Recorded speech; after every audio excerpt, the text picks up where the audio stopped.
Last time on D&D. My friend, it's been a long time.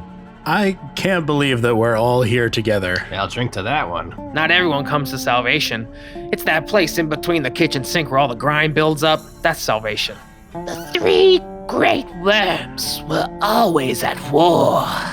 The prophecy they warred over was written in the bones of the earth and the flesh of our people. He starts looking over to you as you approach the board. Remember, Garundah! You'll see us back again soon. Only bring back the one that says bravery against danger.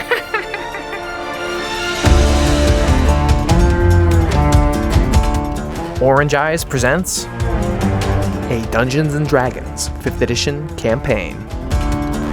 DM'd by Alex Laferriere. Starring Andrew Gallagher playing Erd. Ian Selig playing Garam. And John Selig playing Graff. Eberron Chronicles, Oracle of War, Season 1.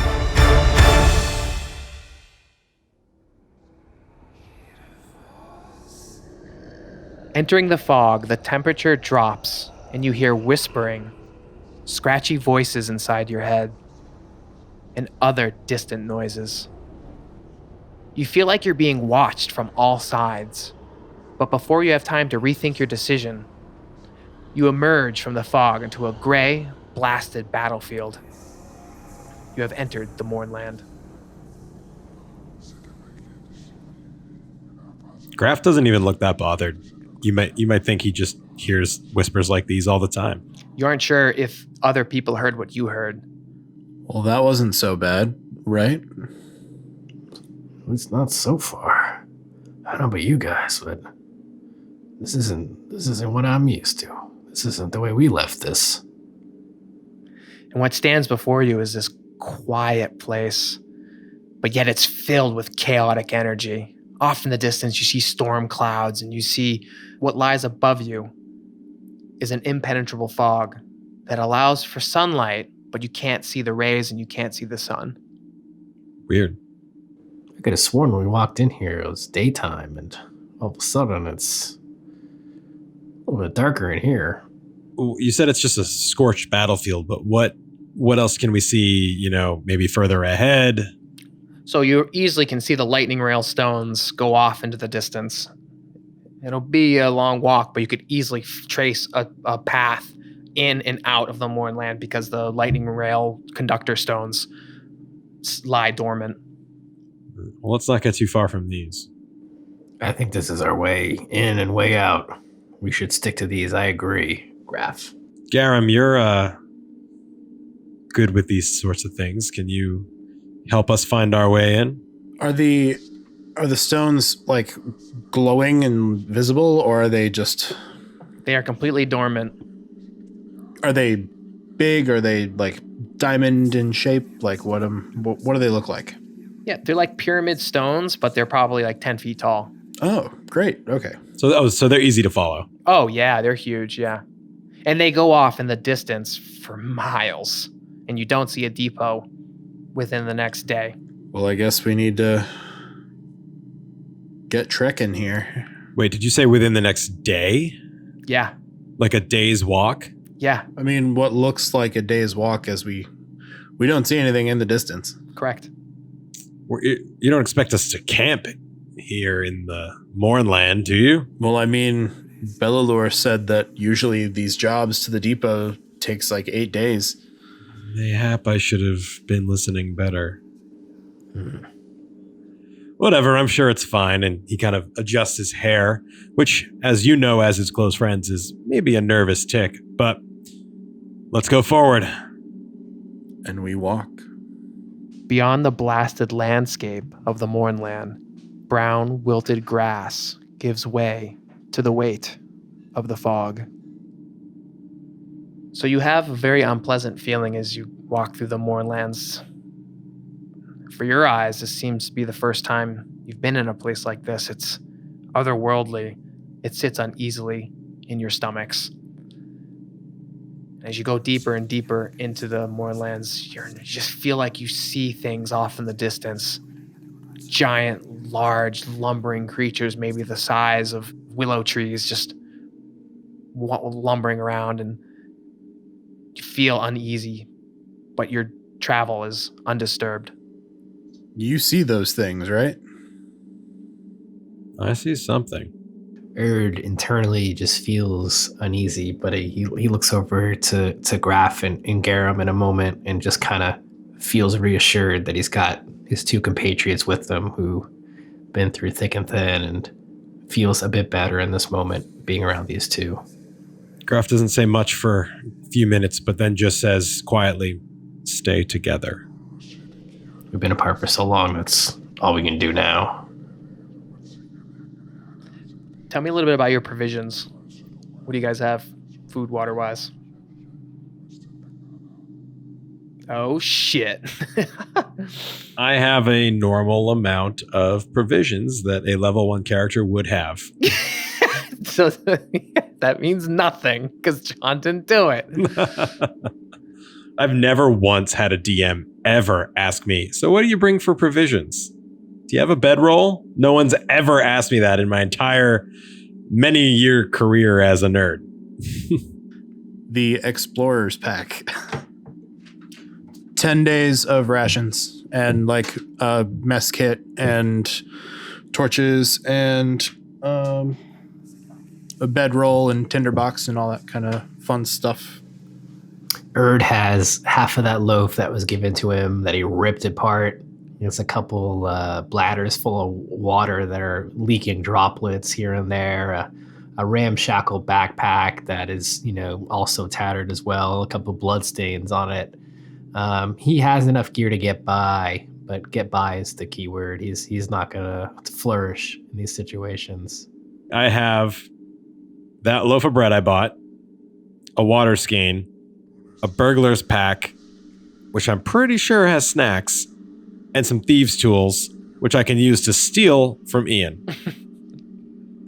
How do you guys fare during these next 2 days? 2 days, 2 days is fine. It's not great. We're getting by, and we're collectively sharing resources, maybe scavenging things here and there, but... Well, so not to speak for Garam, but if Garam has 10 days worth of provisions and he's willing to share... And John has 5. Is that what's in a burglar's pack?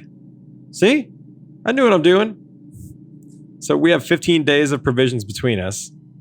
Our provisions for the next few days, we have access to water, and for the most part, I think that we are mostly living off of, stale old bread cracker type substance. It's nourishment, but it's not the best. Is dreaming of that luxury liquor that they're drinking at the old pub, and that fresh loaf, which is now turning into a hardened piece of crackly, crumbly, hardtack almost. Water that's turning brown. We're getting by with what we have, but it's by no means glamorous. But this crew is used to getting by on nothing. Graff grew up in the junkyard. He will sometimes go days without eating if he's focused enough on something. So it's fine. And Erd, I hate to tell you, but that bread wasn't very good the day we got it. So Erd just kind of shakes his head. I thought it was great. I've never tasted anything like this. Not even sawdust. More power to you. Graff just gently shakes his head, like almost imperceptibly, like, not all of us can have taste like you, highfalutin taste like you. Settle down now. After the second day of travel, ahead of you, the worn lightning rail stones have been shattered by black glass shards protruding from the ground. These shards, ranging in size from a few inches to several feet tall, disturb the ground in an uneven circle roughly 100 feet in diameter. Near the middle of this area, a corpse sprawls on the ground. It may once have been human, but it's now burned and smashed beyond recognition. Well, I guess we can't see any tattoos on this thing, huh? Any hints as to when or why those black glass shards sprang forth from the ground? Any effects around the dead body or the charred husk that could maybe give us a hint as to who or what they were? Anything? Other than just you seeing random mutations and distortions in the Mournland off in the distance from what you could tell. This seemed just like another abomination of the Mournland. Do we not see any path forward with the lightning rail stones? No, Or you is it can. like- There's just a okay. huge gap in between. So I'm assuming we all do, but I go over and investigate that body and try to get a sense of at least the rough size of this creature to see if it could possibly be a goblin. And while that's happening, I investigate one of the black shards. Yeah, you're going to investigate the body specifically, Garam? Yes. Make a wisdom medicine check. John, are you investigating what the shards are or just around the shards? Like intelligence investigation to investigate the shards themselves or wisdom perception to look around generally? I kind of both, but I was curious about the nature of the shards themselves first. Yep, intelligence investigation. Erd keeps look at while this is all happening. Roll a wisdom perception. You said medicine. Could I persuade you to survival? Yeah. Great. 15. Erd rolls a 12. Oh shit, I rolled a 20. Natty 20. Yeah, for the crystal investigation.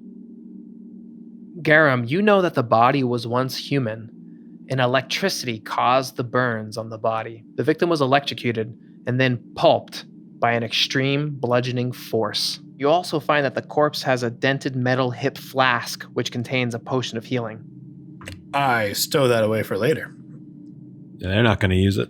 Graff, as you investigate the crystal shards, you know that this is some crazy amalgamation of magic that has taken the sand underneath the dirt and has forced it through the ground, crystallizing it, and the black essence is just filled with electricity.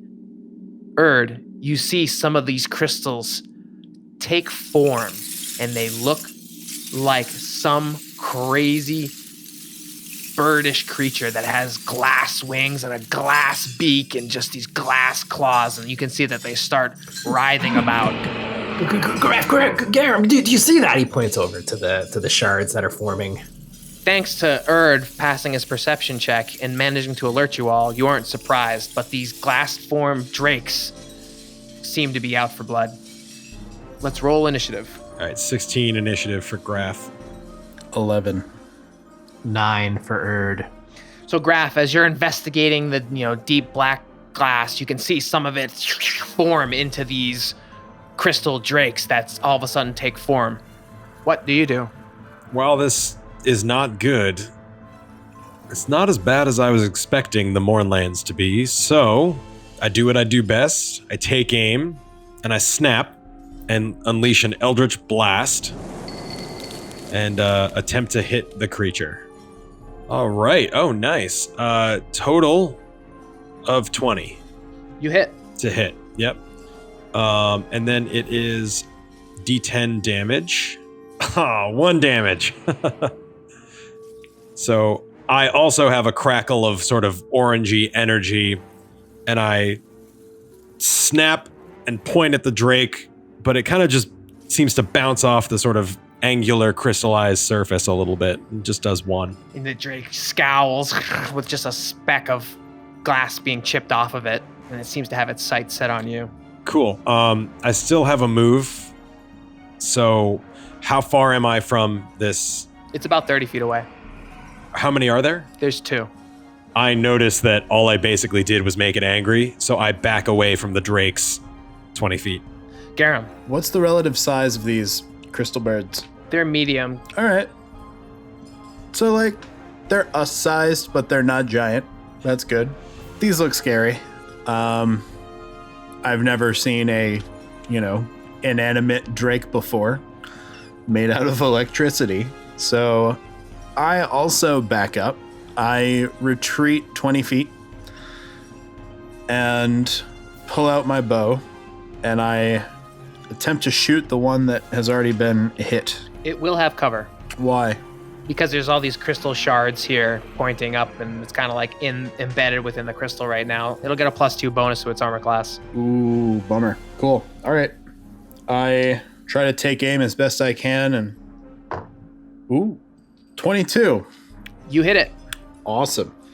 I take aim and I shoot, and I loose the arrow, and it is able to kind of glide past those crystal structures, and it's able to kind of lodge itself in the main body crystal of it, and it deals 5 points of damage. It shrieks in a glassy sort of ping. It's still flying high. Erd. You see Erd kind of perk up and get more energy than you've seen him have before, spending these days kind of pushing through the Mournland as he reaches for his back to pull out a short bow and draw it back to take a shot at the same drake that his two compatriots took a shot at. And he rolls a 14. Your arrow strikes the glass that the bird is hiding behind. Your arrow doesn't hit true. Erd holds back and he's so excited that he's actually shooting his bow that he just is completely off mark and misses, and the arrow bounces away. And Just barely. you see him kind of shaken as a result. Anything else you'd like to do? He'll just stand as is. Okay. So you can see these crystal drakes just start flying with ferocity at you as they remove themselves from the plume of glass outcropping and fly towards Graff with their teeth of glass and their beaks of glass, trying to pierce into Graff. But with all their speed, they don't have enough effort. Graff. Well, they're glass. I know how to break glass.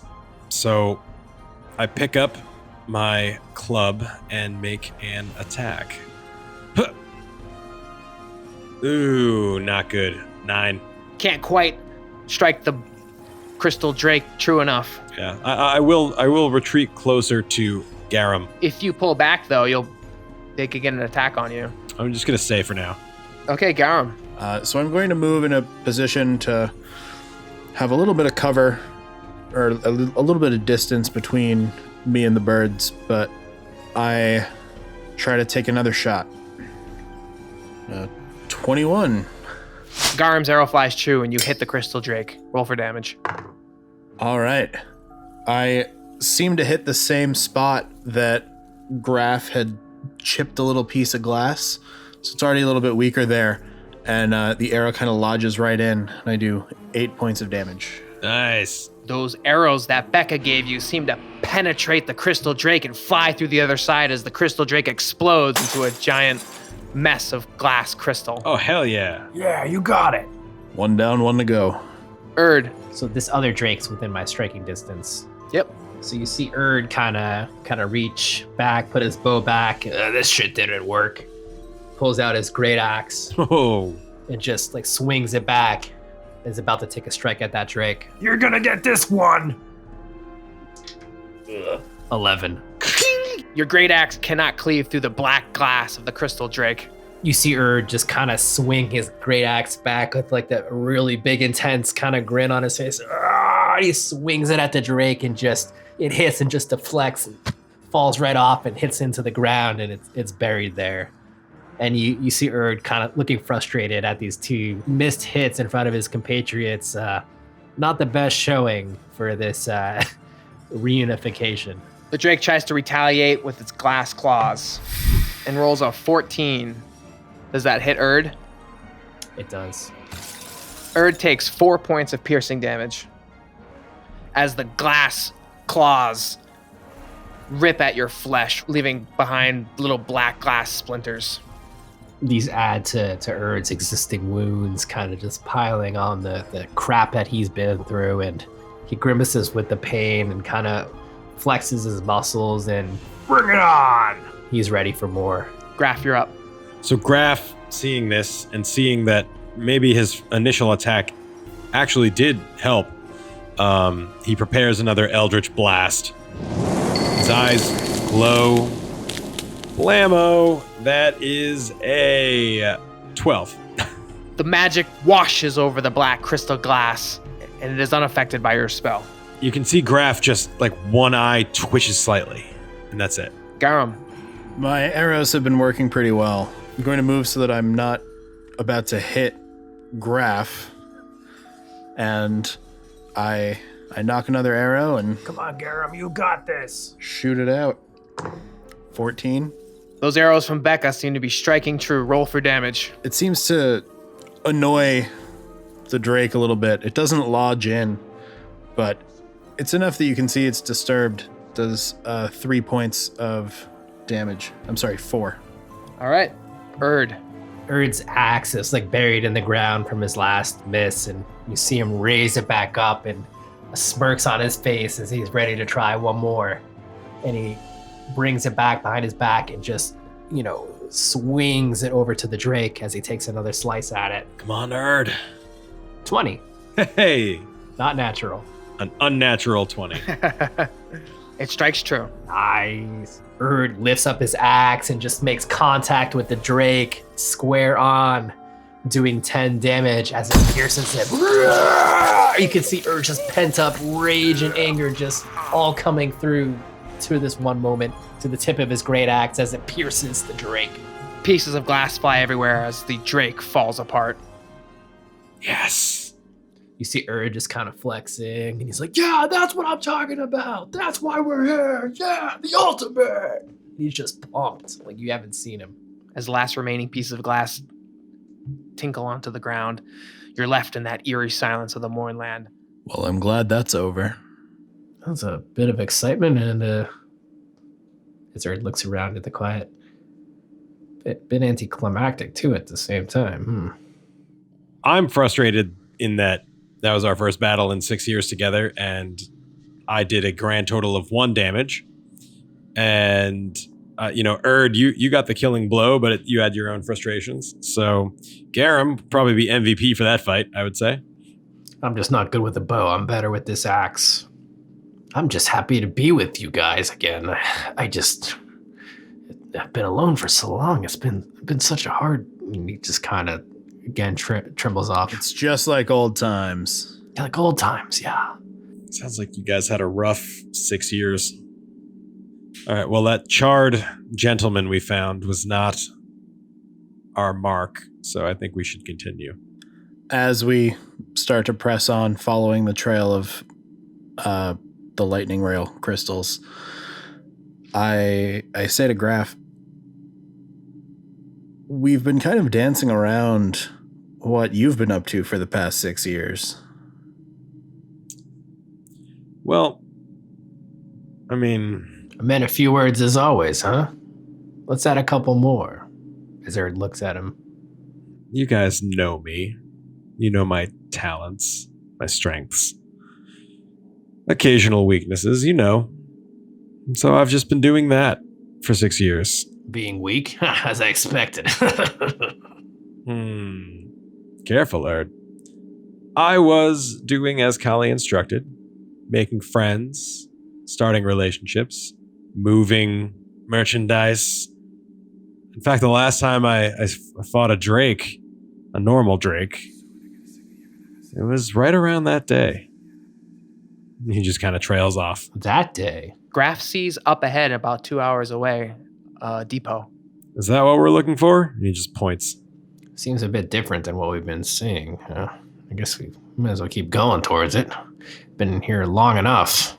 It's certainly the first structure you've seen on this rail line for 2 days now. It's about time we found one. So we keep moving. Let's go. Up ahead, the lightning rail line runs through a group of ruined wooden buildings. A gust of wind blasts across the plain, and a roughly globe-shaped stone tumbles into the conductor stones. Halfway between you and the ball, a dog-shaped iron construct growls at you. I don't like the smell of this. A whooshing sound erupts from further up the track. A spectral lightning rail train approaches with arcs of ghostly lightning flickering underneath it. It moves rapidly down the line toward the oddly shaped stone ball. I'm actually more worried about the train. This is Season 1 of Eberron Chronicles, Oracle of War, DM'd by Alex Laferriere, played by Andrew Gallagher, Ian Selig, and John Selig, and is an Orange Eyes creative work. This is one chapter of Episode 1, The Nightland, by Sean Merwin, written as a D&D Adventurers League campaign. Influence this game and story at EberronChronicles.com. Tune in next week when our adventurers encounter... I lift my finger painfully and say, "This is it." Erd looks down and he definitely sees his two compatriots in the path of the lightning rail. That's what I want to do. That's what I'm going to do. We gonna die. and it clunks, and its sparks fly off, and it's just this ghastly, ghoulish-looking thing just out of the netherworld, and its teeth gnaw into your leg as you try to get away. I look around and I'm like, oh man, we do not have enough time for this.